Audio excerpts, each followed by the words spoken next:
Connect with Tessa on X at Tessa_Dooms. The time is 7:34. You're on Power Breakfast with Tessa Dooms this morning. We're still trying to connect with Dr Aaron Motsoaledi, the Minister of Health, there to discuss that story coming out of the Health Ombudsman, saying that the psychiatric and mental facilities in our country may be causing us to lose people's lives just due to bad conditions. So we want to get in that conversation, even if it's a briefer version of it. I've been trying to connect for a while, but you guys have been responding to many of the conversations we've started this morning. Prof. Chabo saying, Sis Tessa, Chabo's not the one who calls me Tessie. Some of you do, though, out there. The economist who you interviewed is a typical white privileged person who believes that redressing ills and evils of the past had been on since 1652 and accelerated in 1948, of course, with apartheid, that those are not in our national interest. Why should we keep, going back to a imbecilic Trump? The question about what our national interests are, I think we need to have that conversation outright, because honestly, that is the core of the issue.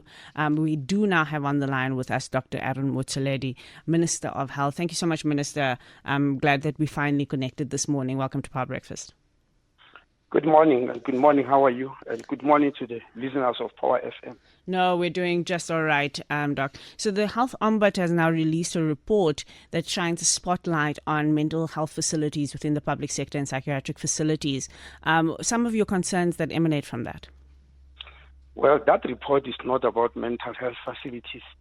It's about a specific mental hospital in the Northern Cape. I just wanted to correct that. All right. It was never a report about mental health facilities in the country. It was a specific facility in the Northern Cape where last year 2 people died after cable theft and vandalism of a power station. And we wanted to find exactly what has happened and who did not do what. And so some of the findings there showing that, some patients had died because of things like equipment failures, low staff capacity and competence. What are some of the things that from this report you want to particularly tackle as an intervention?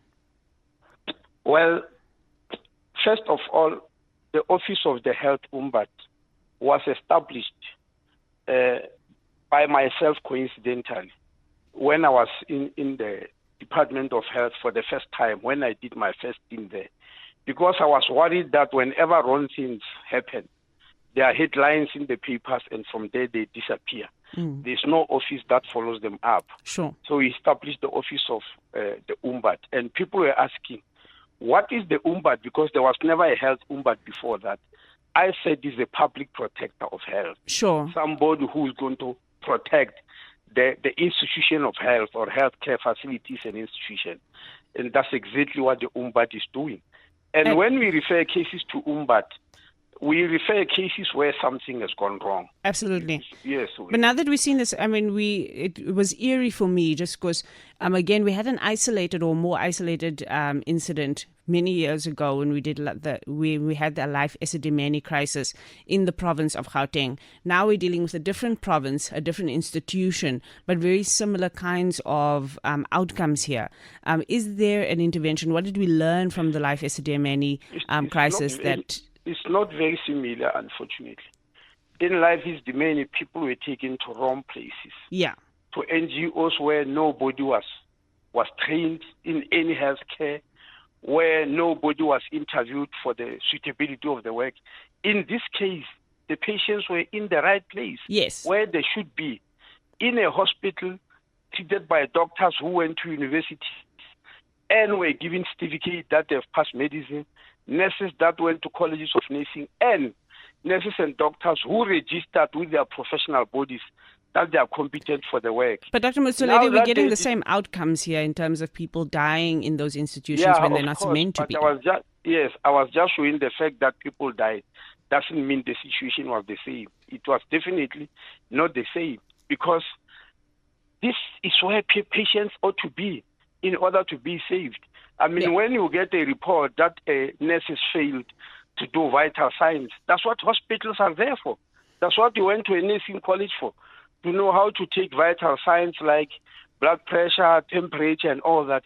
If they didn't do that, it's something that is even much deeper, because it means we have to refer them to their professional councils to see, are they proper people to practice the profession? Were they given certificate to practice the profession properly? And fortunately, the Ombudsman has even named the doctors who failed clinically. Yeah. If you look at the previous investigations by the Ombudsman, it was always about political interference or management failures. This one is also about professional clinical incompetence, which we have never had before. So the Health Professions Council and the Nursing Council must check, are these individuals who have been registered with such bodies, Sure. should they continue practicing the profession? Were they proper people? And on the side of management, the person who is running that hospital went through they went through an interview process Yeah. to check their suitability. Unlike Right. the NGOs where people are just thrown in. Which makes That's why I'm saying this is a totally different story. So we need to go and check why did those people do such things? Sure. Which makes it more concerning, Dr. Motsoaledi, because like you say, this is our public service, the actual health facilities. But the other thing that Prof. Mokoena, the Health Ombudsman, does raise is weak provincial leadership as well, saying there that the senior management roles within the provincial health department that's supposed to be providing the kind of oversight that you're talking about here remains with acting personnel and creating a culture of poor accountability and oversight, so that we miss these kinds of things that are life-saving and life-threatening. The Minister of Health, the Department of Health, surely needs to be very concerned about looking at the management of these facilities. Sorry, you were gone. You disappeared. You just said Minister of Health, and then you disappeared. So I was saying the Minister of Health and the Health Department, surely you need to be concerned about the provincial management of the oversight here that has been completely lacking. Is there an intervention that you will be undertaking from a political level and a national level to look at the provincial management structures here and why oversight was not done? Well, of course, I am going to. It's even one of the recommendations of the Ombudsman. Yes. That I must set up a forensic audit to check the procurement processes in that province. I even started yesterday. For instance, the Ombudsman said they bought linen from a company that is producing substandard material. Yes, and it's not a long time that I've just spoken to MECs and HOD, pointing them to a facility here in Silverton, which is owned by the Department of Labor, where people living with disabilities are producing high-quality material. Yeah. And I was asking them to buy there. Yesterday, I even took the MEC for Northern Cape because he was there in the press conference. Sure. I took him to go and see the facility and say, here, this is the linen you ought to be buying, because the company that produces this substandard material, I don't know why it was appointed, and I want them to stop doing that. And those are the kinds of things. So I already started intervening from yesterday, and I am going to Northern Cape.